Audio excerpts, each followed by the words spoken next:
Mi nombre es Pedro Marin, soy representante del Distrito 96 del Condado de Gwinnett en la legislatura estatal del estado de Georgia. Immigrant community has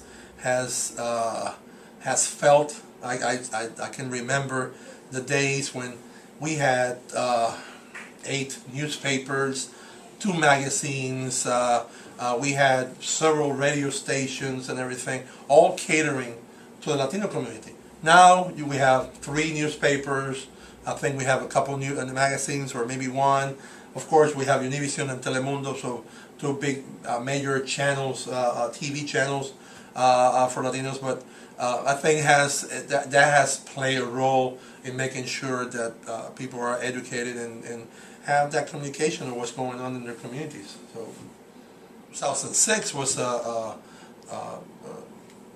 kind of a eye-opener for Georgia, because the first anti-immigration legislation came up front, which was SB 529, which calls for any public benefits not to be given to undocumented folks. So that's when, I always joke, because they say Arizona was the first one, and so on, and we kind of model HB 87 behind SB 1070, and 2006 we were the first one in the country to do anti-immigration legislation, which was SB 529, and then the history has taken us to where we are right now.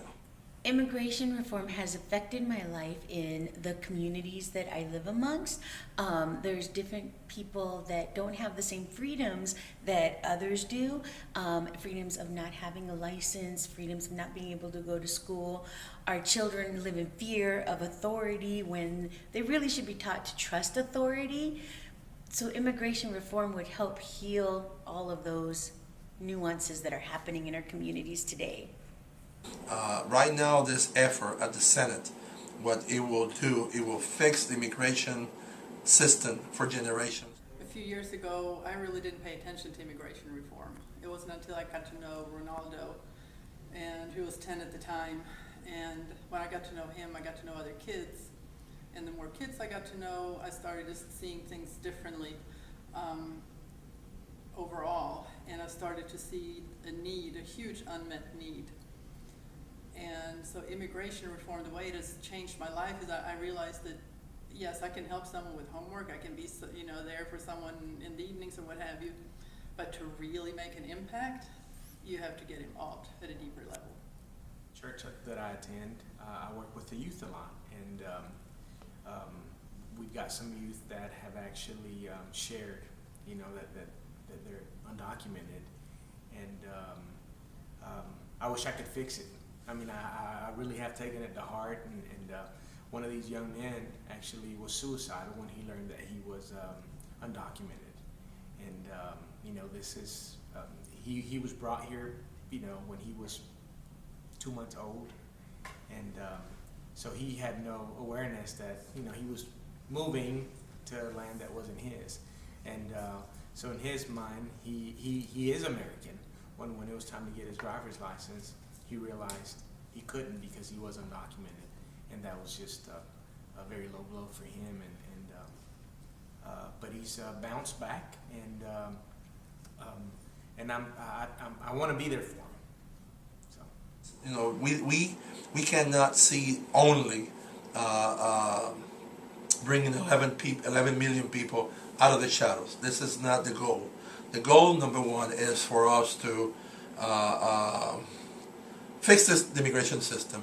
Yes, bring those 11 million people out of the shadows. Of course, have them in the pathway to citizenship, which will take, now with the estimates number that we've been seeing, about 13 years. But again, I think they need to see that we need to fix the seasonal workers visas. We need to work with the students visa, with the business. Right now you are allowed 65,000 visas a year for people to come in to the United States and work legally. Those 65,000 visas. It was the lottery was about a couple weeks ago. It was on a Monday.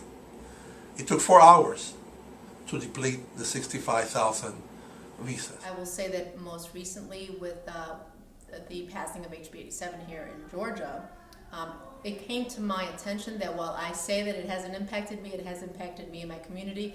My children can be targeted, I can be targeted just by virtue of color of my skin, of who my children may have in their car. I have driving age kids who may or may not be aware of the status of a friend of theirs.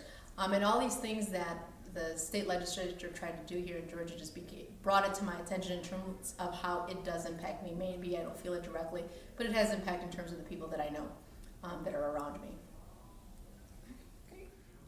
The lack of immigration reform means that I spend too much time in immigration court trying to avoid people being removed from the country as opposed to family immigration where it's more of a uniting of families. So it is disappointing. This is an important community, and you know, it's not just the guy that does your construction or your roofing or your landscaping, but it might be your doctor, your dentist, it might be your attorney, it might be your teacher at your school. So you know, things have changed, and we gotta be open to that change. Be able to travel. You know, it's sad when you talk to folks that have been here 10, 15, 20 years.